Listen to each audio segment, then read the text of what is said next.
नमस्कार। आज का हमारा बहुत ही इंपॉर्टेंट टॉपिक है विद्युत द्विध्रुव के कारण किसी बिंदु पर विभव। तो किसी बिंदु पर विभव का मान ज्ञात करने के लिए और वो भी किसकी सहायता से, विद्युत द्विध्रुव की सहायता से, तो हमें इसकी परिभाषा तो कम से कम आनी ही चाहिए कि विद्युत द्विध्रुव क्या होता है। तो विद्युत द्विध्रुव होता है दो समान परिमाण परंतु विपरीत प्रकृति के आवेश, यानी कि उनका परिमाण तो समान हो लेकिन उनकी प्रकृति क्या हो, अलग अलग हो। यानी कि एक प्लस का होगा तो दूसरा क्या होगा, माइनस का होगा। दोनों आवेशों के मध्य की दूरी क्या हो, बहुत ही कम हो। तो इस प्रकार की जो संरचना होती है उसको बोलते हैं विद्युत द्विध्रुव। ठीक है। तो विद्युत द्विध्रुव के कारण ज्ञात करना है। तो मान लीजिए ये कोई विद्युत द्विध्रुव है, यहाँ पर ये कोई माइनस आवेश है, ये क्या है, प्लस आवेश है, यानी कि माइनस क्यू और ये क्या हो गया, प्लस क्यू। और इसके मध्य की दूरी क्या है, ये डी है। और डी का मान क्या होता है, अत्यल्प होता है, बहुत ही कम होता है, लगभग एंगस्ट्रॉम की कोटि का। ये इसका सेंटर है, ये सेंटर होगा तो ये दूरी कितनी हो जाएगी, d/2। और ये दूरी भी कितनी हो जाएगी, d/2, क्योंकि इसका क्या है, सेंटर। इस O से R डिस्टेंस पर, ये डिस्टेंस कितनी है, R है। यहाँ पर कोई पॉइंट P है और ये एक्सिस के साथ में जो एंगल बना रहा है वो कितना बना रहा है, थीटा बना रहा है। इस बिंदु P पर हमें विभव का मान ज्ञात करना है। किसी बिंदु P पर, यानी कि ये कोई बिंदु P है और यहाँ पर हमें विभव का मान ज्ञात करना है। ठीक है। इससे पहले जो हमने टॉपिक किया था कि बिंदु आवेश के कारण विभव का मान, तो बिंदु आवेश के कारण विभव हमने यहाँ पर ये कोई पॉइंट लिया था जहां पर कोई बिंदु आवेश Q लिया था, उससे r दूरी पर ये कोई पॉइंट क्या था, P था, जहां पर हमें विभव का मान ज्ञात करना था। और इस पर विभव का मान हमने जो ज्ञात किया था वो कितना था, V बराबर KQ/R। यानी कि किस पर निर्भर कर रहा है ये, इस आवेश पर, और किस पर निर्भर कर रहा है, डिस्टेंस पर। ठीक है। यदि यहाँ पर माइनस चार्ज होता तो इसके कारण R दूरी पर कोई पॉइंट P होता तो इस पर विभव का मान कितना आ जाता, -KQ/R। यानी कि जो चार्ज होगा उसी के अनुसार यहाँ पर प्लस या माइनस का चिन्ह आ जाएगा। यहाँ पर अपने पास में एक आवेश कौन सा है, -Q आवेश है, एक कौन सा, +Q आवेश। तो पहले हम ज्ञात करेंगे माइनस आवेश के कारण, फिर हम ज्ञात करेंगे प्लस आवेश के कारण। और विभव क्या होती है, एक अदिश राशि होती है, इस कारण से उसका साधारण बीजगणितीय योग किया जा सकता है। तो यहाँ पर सबसे पहले -Q आवेश के कारण, -Q आवेश के कारण कौन से बिंदु पर, बिंदु P पर विभव का मान, वो मान लीजिए कितना है, V1 है। तो -Q आवेश के कारण बिंदु P पर विभव का मान ज्ञात करने के लिए हमें क्या चाहिए, डिस्टेंस चाहिए। तो मान लीजिए यहां से लेकर ये जो डिस्टेंस है वो कितनी है, R1। तो फॉर्मूला क्या हो जाएगा, V1 बराबर -KQ/R1। माइनस क्यू है यहाँ पर, आवेश कितना है, -Q। फिर इसी प्रकार से +Q आवेश के कारण बिंदु P पर जो विभव का मान होगा वो कितना हो जाएगा, V2। तो हमें इस बार क्या चाहिए, +Q से बिंदु P के मध्य की डिस्टेंस ये चाहिए। और ये डिस्टेंस मान लीजिए कितनी है, R2। तो यहाँ पर कितना आ जाएगा, KQ/R2। ठीक है। पुनः कि भाई ये जो विभव होती है वो क्या होती है, अदिश राशि होती है, इसलिए इसका साधारण बीजगणितीय योग किया जा सकता है। तो कुल आवेश कितना हो जाएगा, V बराबर हो जाएगा V1 + V2। तो V बराबर V1 का मान है -KQ/R1 और V2 का मान है KQ/R2। ठीक है। V बराबर इसको ऐसे भी लिख सकते हैं, KQ/R2 -KQ/R1। यहाँ पर इसमें क्या आ गया कॉमन, KQ कॉमन आ गया। तो यहाँ पर तो बच गया 1/R2 माइनस यहाँ पर बच गया 1/R1। तो V बराबर कितना आ जाएगा, KQ, यहाँ पर इसमें लघुत्तम आ जाएंगे R2 R1 और यहाँ पर आ जाएगा R2 R1 आ गया ना। तो यहाँ पर आ जाएगा R1 माइनस यहाँ पर क्या आ जाएगा, R2। यहाँ पर क्या आ जाएगा, 8। अब हमें क्या करना है, इस विभव के मान को और सिंप्लीफाई करने के लिए अपने पास में मान होने चाहिए। कौन से मान होने चाहिए, एक तो होना चाहिए R1 और एक क्या होना चाहिए, R2। R1 और R2 का मान ज्ञात करने के लिए यहाँ पर हमें क्या लगानी पड़ेगी, कोई ट्रिक लगानी पड़ेगी। और वो ट्रिक क्या लगाएंगे हम, R1 और R2 का मान ज्ञात करने के लिए यहाँ पर जो लेंथ है कौन सी, OP। अब हमें बाकी चीजें नहीं चाहिए, ये फॉर्मूला हमें काम में लेना है। यहाँ पर इस लेंथ को क्या कर देंगे, थोड़ा आगे बढ़ा देंगे। यहाँ पर इस लेंथ को क्या कर देंगे, आगे बढ़ा देंगे। यहाँ पर लिख देता हूं मैं, ये जो डिस्टेंस है वो कितनी है, d/2 है। और ये अगली वाली भी कितनी हो जाएगी, d/2। इसको आगे बढ़ाकर क्या करेंगे, ये मान लीजिए A बिंदु है, ये कौन सा है, B बिंदु है। A से इस पर क्या डाल देंगे, लंब डाल देंगे, यानी कि ये एंगल कितना हो गया, 90। और ये जो पॉइंट है यहाँ पर, वो पॉइंट मान लीजिए कौन सा है, M है। इसी प्रकार से बिंदु बी पर इस ओपी भुजा पर, ये पॉइंट कौन सा मान लिया ओ, ओपी भुजा पर ये लंब डाल लिया और ये पॉइंट कौन सा आ गया यहाँ पर एन, और ये एंगल कितना हो गया 90। ठीक है। अब क्या होता है कि यदि यहां पर ये जो डिस्टेंस डी का मान क्या होता है, डी का मान जब आर की तुलना में क्या होता है बहुत ही कम होता है, उस कंडीशन में ये जो दोनों बिंदु हैं ए और बी क्या होते हैं बहुत ही पास पास होते हैं। यहां पर क्या दिखाया गया, इनको दूर दूर दिखाया गया, लेकिन है ये वास्तव में क्या है, पास पास है। यदि ये वास्तव में दूर दूर होते तो एंगल क्या बनता, इस प्रकार से ये जो बन रहा है इसमें एंगल, यहाँ पर ये दूर दूर होते तो इस प्रकार से इसमें जो एंगल बनता वो इस प्रकार से बनता। ये पॉइंट मान लीजिए ए और बी क्या है दूर दूर। इस कंडीशन में यदि इस भुजा से इस भुजा पर मैं यदि कोई लंब डालता या परपेंडिकुलर डालता तो क्या होता, इस प्रकार से इस पर डालता, क्योंकि ये एंगल क्या है यहाँ पर ज्यादा है। तो उस कंडीशन में ये भुजा और ये भुजा देखिए दोनों बराबर नहीं है, इसका मान क्या होगा, इसका और इसका मान क्या होगा, अलग अलग होगा, दोनों के मान क्या अलग अलग। लेकिन यदि यहाँ पर ये एंगल क्या बन जाए, कम बन जाए, यानी कि ये जो एंगल क्या बहुत ही कम हो इस प्रकार से, तो यहाँ से ये ओ से आर डिस्टेंस हो गई, ये कौन सी हो गई R1 हो गई, ये क्या हो गई R2 हो गई। अब इस कंडीशन में एंगल क्या कम, अब इस कंडीशन में यदि इस पर हम लंब डालेंगे, इस प्रकार से इस पर लंब डालेंगे, तब ये दोनों भुजाएं जैसे यहाँ से डाला तो ये दोनों भुजाएं लगभग क्या होती जाएंगी, समांतर होती जाएंगी। जितना ज्यादा कम होगा तो समांतर होते जाएंगे, तो ये लंब डालेंगे तो जैसे दो समांतर, ये इस प्रकार से दो समांतर एक से दूसरे पर लंब डाला तो ये दोनों क्या होंगी, बराबर ही होंगे। इस प्रकार से ये लगभग समांतर, और समांतर पूर्ण रूप से नहीं होंगी लेकिन इनको लगभग समांतर मान सकते हैं। उस कंडीशन में जहां से इसको लंब डालेंगे तो वहां के जो ऊपर की जो दोनों लाइनें हैं वो क्या होंगी, लगभग क्या होंगी, बराबर होंगी।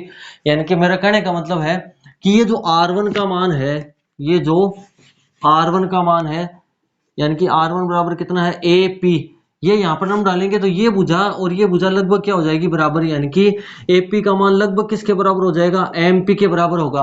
और ये MP के बराबर कौन सी कंडीशन में होगा, वो एक ही कंडीशन में होगा जब दोनों के मध्य यहाँ पर R1 और R2 यहाँ पर जो एंगल बन रहा है वो क्या हो, बहुत ही कम हो। और वो जो एंगल बहुत कम कब होगा, जब A और B के मध्य की जो डिस्टेंस होगी वो क्या होगी, कम होगी। यानी कि इस प्रकार से कोई एंगल बन रहा है इस प्रकार से, वो एंगल कम कब कैसे होगा, जब दोनों ये जो भुजाएं वो क्या हो, पास में हो, यानी कि नीचे की जो ये डिस्टेंस है वो क्या हो, कम हो। ये जितनी कम होगी यहाँ पर एंगल का मान क्या होगा, उतना ही कम होगा। और ये एक दूसरे के लगभग क्या होती जाएंगी, लगभग समांतर हो जाएंगी। उस कंडीशन में इस पर लंब डालेंगे, एक भुजा से दूसरी भुजा पर इस पर लंब डालेंगे तो ये दोनों भुजाएं क्या हो जाएंगी, लगभग क्या हो जाएंगी, बराबर हो जाएंगी। तो यहां से हमने दो लंब डाल दिए, एक तो कौन सा AM और दूसरा है BN। ठीक है। तो R1 का मान लगभग किसके बराबर हो जाएगा, है AP के बराबर, लगभग किसके बराबर मान लेंगे, MP के बराबर। MP का मान किसके बराबर है, OM के, दो भागों में विभाजित हो गया, एक तो ये डिस्टेंस हो गई और ये कौन सी हो गई, ये डिस्टेंस हो गई, और ये किसके बराबर है, R के। अब हमें क्या करना है, OM का मान ज्ञात करना है। तो देखिए OM कैसे है, ये पॉइंट मान लीजिए A है, ये पॉइंट O है, और ये क्या है, M है। इस प्रकार से ये एंगल कितना है, 90 है। ये एंगल कितना है, यहाँ पर ये थीटा है तो ये भी कितना होगा, थीटा, शीर्षाभिमुख कोण। तो यहाँ पर ये एंगल कितना हो गया, थीटा। तो देखिए कोस थीटा बराबर क्या होता है, आधार बटा कर्ण। ये डिस्टेंस कितनी है, ये डिस्टेंस है d/2, हमने यहाँ पर कितने लिया है, d/2। तो यहाँ पर कोस थीटा बराबर आधार, ये थीटा के सामने एक भुजा, ये क्या हो गया, लंब हो गया, ये क्या हो गया, आधार हो गया, और ये क्या हो गया, कर्ण हो गया। तो कर्ण का मान कितना है, d/2। तो कोस थीटा बराबर आधार का मान कितना है, OM, और कर्ण का मान कितना आ गया, d/2। तो यहाँ से OM बराबर कितना आ गया, d/2 कोस थीटा। OM का मान हमने ज्ञात कर लिया है और उसका मान कितना आ गया, d/2 कोस थीटा। ये मान क्या करेंगे, यहाँ पर रख देंगे तो R1 बराबर कितना आ जाएगा, d/2 cos theta plus R। ये किसका मान आ गया है, R1 का। इसी प्रकार इसी तरीके से हमें किसका मान ज्ञात करना है, R2 का मान। तो R2 देखिए किसके बराबर है, R2 देखिए किसके बराबर है, R2 का मान बराबर है ये BP के बराबर है। और जब ये डिस्टेंस बहुत कम होगी तो ये भुजा यहाँ जहां से इस पर लंब डालेंगे, इस पर लंब डाला तो ये और ये क्या हो जाएंगी, बराबर हो जाएंगी। यानी कि BP का मान लगभग किसके बराबर हो जाएगा, NP के। और NP का मान ज्ञात करने के लिए हम क्या करेंगे, OP में से इस भुजा को घटा देंगे, टोटल, इस टोटल में से इस इतने को घटा देंगे तो अपने पास में क्या आ जाएगी, NP। यानी कि R2 बराबर किसके बराबर हो जाएगा, OP माइनस ON। R2 बराबर OP का मान कितना है, R, और ON का मान हमें क्या करना पड़ेगा, ज्ञात करना पड़ेगा। तो देखिए ये त्रिभुज कैसे है, इस प्रकार से, इस बार ये त्रिभुज देखिए कैसे है, ये इस प्रकार से है, O है, यहाँ पर ये क्या है N है, यहाँ पर क्या है ये B है, और ये डिस्टेंस कितनी है D/2 है, और ये एंगल कितना है थीटा, और ये कितना है 90 डिग्री। तो ये थीटा के सामने भुजा, ये क्या हो गया लंब हो गया, ठीक है। ये क्या हो गया आधार हो गया, और ये क्या हो गया कर्ण हो गया। वही तरीका कोस थीटा बराबर आधार, यानी कि इसका बेस कितना है वो कितना है ON, और उसके बाद में कर्ण का मान कितना है, कर्ण का मान कितना है D/2, तो यहाँ लिख दिया D/2। तो यहाँ से ON बराबर कितना आ गया D/2 कोस थीटा, यहाँ पर मान लिख देंगे D/2 कोस थीटा। दोनों मान अपने पास में आ गए, एक तो आ गया है कौन सा R1 का मान, और एक आ गया है R2 का मान। ये R1 और R2 के मान कहाँ पर रखने हैं, यहाँ पर रखने हैं। तो हम क्या करेंगे, किसी बिंदु पर विभव का मान ज्ञात कर सकते हैं। तो यहाँ पर देखिए रखते हैं मान V बराबर के क्यू, R1 का मान है D/2 cos theta plus R, फिर है माइनस का चिन्ह, और R2 का मान है R minus D/2 cos theta बट्टा, यहाँ पर है R2 R1, R2 का मान कितना है ये रहा R minus D/2 cos theta, और फिर है R1 का मान है D/2 कोस थीटा, या इसको ऐसे भी लिख सकते हैं R plus D/2 cos theta, ठीक है। बाकी सबको मिटा देते हैं। फिर V बराबर आ गया के क्यू, यहाँ पर D/2 cos theta plus R minus, यहाँ पर कोष्टक खोलेंगे तो माइनस R, और ये माइनस माइनस ये हो जाएगा प्लस D/2 कोस थीटा बट्टा, यहाँ पर A माइनस बी और A प्लस बी हो जाएगा A square minus B square. तो कितना लिख देंगे A स्क्वायर, यानी कि R square minus B square, इसका स्क्वायर किया तो आ गया D²/4 कोस स्क्वायर थीटा। यहाँ पर माइनस R और प्लस R क्या हो गया कैंसिल। तो V बराबर आ गया के क्यू, और D/2 कोस थीटा और D/2 कोस थीटा हो गया 2D/2 कोस थीटा, ये हो गया कैंसिल। कितना आ गया R² minus D²/4 cos square theta, ठीक है। अब देखिए यहाँ पर R का मान हमने पहले कह दिया है कि R का मान क्या है D की तुलना में क्या है बहुत ज्यादा है, तो R² का मान भी क्या हो जाएगा D²/4 कोस स्क्वायर थीटा से क्या हो गया बहुत ज्यादा हो जाएगा। इस कंडीशन में ये जो टर्म्स है इसको क्या मान लेंगे नेग्लेक्ट मान लेंगे। तो कितना हो जाएगा V बराबर के क्यू डी कोस थीटा बट्टा R², ठीक है। अब हमें पता है द्विध्रुव आघूर्ण क्या होता है, किसी एक आवेश का परिमाण और दोनों आवेशों के मध्य की दूरी का गुणनफल। ये किसके बराबर हो P के बराबर। P बराबर क्या होता है QD, यानी कि इस QD की जगह क्या लिख सकते हैं P लिख सकते हैं। तो V बराबर कितना आ जाएगा के पी कोस थीटा बट्टा R²।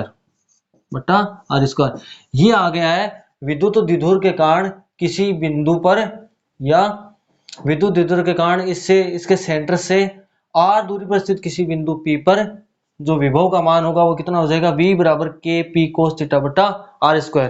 फॉर्मूला हमें याद भी करना है। अब इसमें दो स्थितियां बनती हैं। पहली कंडीशन है कि जब ये जो बिंदु P है वो क्या हो इसके अक्ष पर स्थित हो, बिंदु P क्या हो द्विध्रुव के अक्ष पर स्थित हो, यानी कि ये द्विध्रुव है A और B माइनस Q, ये क्या प्लस Q, पॉइंट P कहां पर यहाँ पर हो। देखिए ये जब ये एंगल थीटा बन रहा है, ये एंगल थीटा यहाँ से कम होता है और यहाँ पर कितना हो जाएगा 0 डिग्री हो जाएगा। यहाँ पर एंगल कितना बनेगा 0 डिग्री बनेगा, यानी कि थीटा का मान कितना हो जाएगा इस कंडीशन में 0 डिग्री। तब V बराबर कितना आ जाएगा के पी, और कोस 0 का मान कितना आ जाएगा 1 के पी बटा कितना आ जाएगा R²। और हमें पता है कि जो इस कोस थीटा में यदि थीटा बराबर 0 डिग्री होता है तो इसका मान जब 1 आता है तो ये एक मान इसका क्या होता है मैक्सिमम, यानी कि इस कंडीशन में जो विभव का मान प्राप्त होगा वो क्या प्राप्त होगा मैक्सिमम, ठीक है। दूसरी कंडीशन में जब ये बिंदु P कहां पर स्थित हो इसके निरक्ष पर स्थित हो, यानी कि ये इस प्रकार से A होगा और B होगा और बिंदु P कहां पर हो यहाँ पर स्थित होगा। इस कंडीशन में जो एंगल बनेगा वो कितना बनेगा 90, तब थीटा बराबर कितना हो जाएगा 90, और कोस 90 का मान कितना होता है 0। तो यहाँ पर इसका मान रखेंगे तो V बराबर कितना आ जाएगा के पी 0 बट्टा R², यानी कि V का मान कितना आ जाएगा 0 आ जाएगा। यानी कि ये जो मान है वो क्या हो गया यहाँ पर इसका मान कितना आ गया 0 आ गया, यानी कि निरक्ष पर विद्युत द्विध्रुव के निरक्ष पर जो विभव का मान होगा वो कितना होगा 0 होगा, जबकि इसके अक्ष पर मान क्या प्राप्त होगा मैक्सिमम, यानी कि यहाँ पर मैक्सिमम प्राप्त होगा और यहाँ से कम होता और कितना हो जाएगा निरक्ष पर कितना हो जाएगा 0 हो जाएगा V का मान। ठीक है, तो v का मान निरक्ष पर कितना हो जाएगा 0 और x पर कितना आ जाएगा kp/r²। आशा करता हूं आपको ये वीडियो समझ में आ गया होगा। अगर कोई इसमें कोई क्वेश्चन हो, डाउट हो तो आप कमेंट में पूछ सकते हैं, और इसको समझने से पहले जो इसके पीछे के वीडियो हैं उनको भी आप देखना ना भूलें। धन्यवाद।